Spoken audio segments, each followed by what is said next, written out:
Jai Mataji. Welcome to the ongoing series on education for a new consciousness. I have a question for you today. When you think about a school that you want your child to go to, what are things that you look at? I've asked this question to a few parents, and some of them will say, well, I want my child to go to this school because it's a good school. So then I ask them, what is good about that school? And they will answer and say, well, the education program is great and they have good teachers. So if I send my child to the school, then my child will learn the content really well. We often think that children must go to school to get this data dump, and then they will pass a few exams, they'll get a degree, and then they'll get a job, and then, of course, make lots of money. According to Mother and Sri Aurobindo, nothing can be taught. So let's take a look at something else. How many times have you told a child, don't do this? And then, of course, they don't listen to you and they do exactly what you told them not to do. Now they'll realize for themselves that what they did wasn't good, and then they'll learn never to do it again.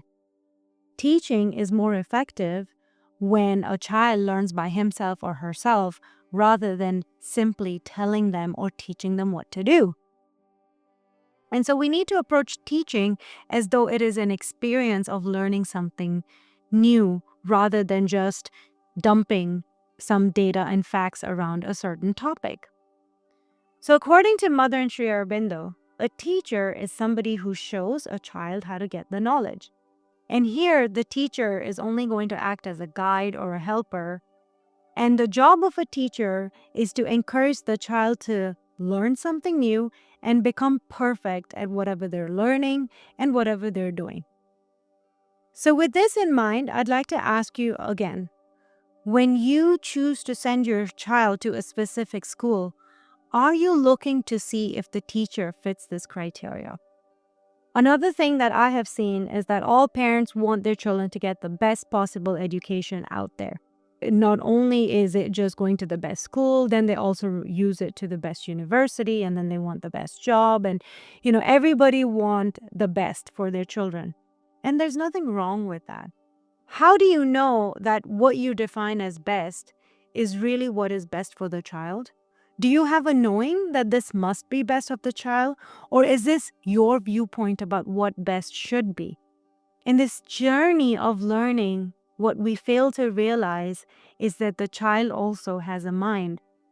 And in the learning process, we need to consult with the child's mind on the learning that they want to do. In the Bhagavad Gita, there are important lessons on dharma. And the teaching that we get from the Bhagavad Gita is that our actions should be in accordance with dharma. And dharma is following the path of righteousness. So obviously parents have this mindset that it's my child, I must raise my child, I must make sure that my child has food to eat, has clothes to wear, and of course I must make sure that my child has the best education ever, give them the skills that they need so that they could survive in the real world, and then support them until they can start becoming independent and make a lot of money, and the list goes on. But sometimes in the process of doing that, we have created a vision of the child and then we mold the child according to that vision. See, the truth is every person, that includes children and adults, every person has something divine in them that just needs to be perfected. And when you are born, God gives you a choice. You take it and work on it, or you refuse to work on it. So parents, you also have to give children the choice to express themselves the way they want to be and grow up in the way that they want to be. Now, the role of teachers and parents is simple and straightforward. All they have to do is help a child develop their abilities and use it for a good cause. I've heard many people say that they want to be doctors, and I take this example of doctors only because I have a Bachelor of Science, so I've seen many people say this.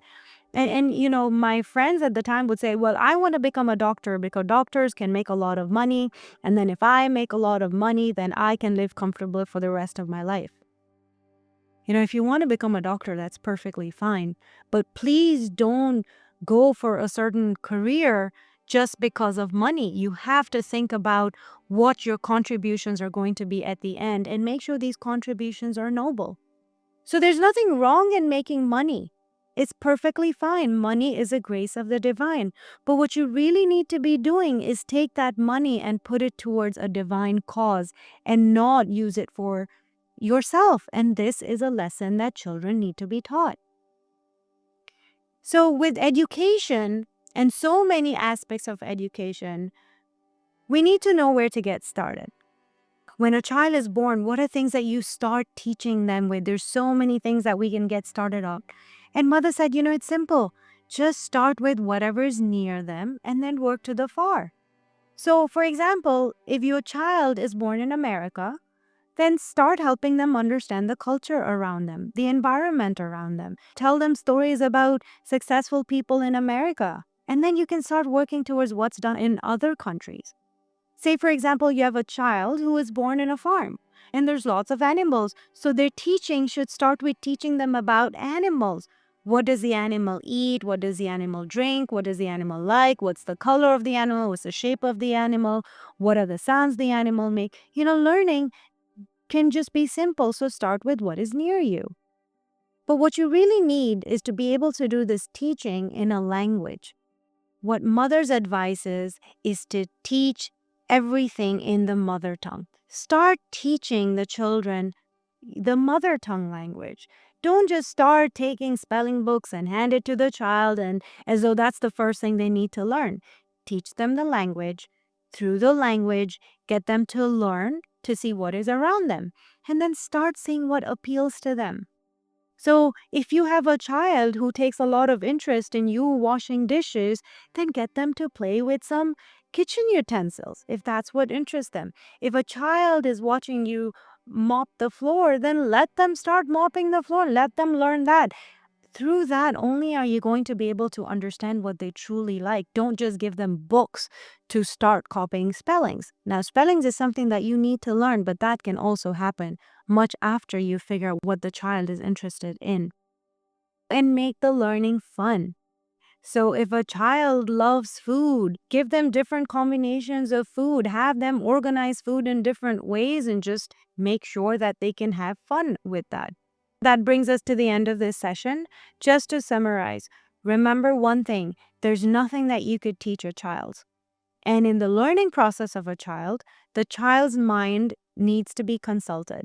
Start learning that is based on what is near around them, and then you work further. Now, in the next session, we're going to go over mother's approach to learning, and we will take a look at qualities of her teacher. Thank you all for listening. See you next time. Jai Mataji.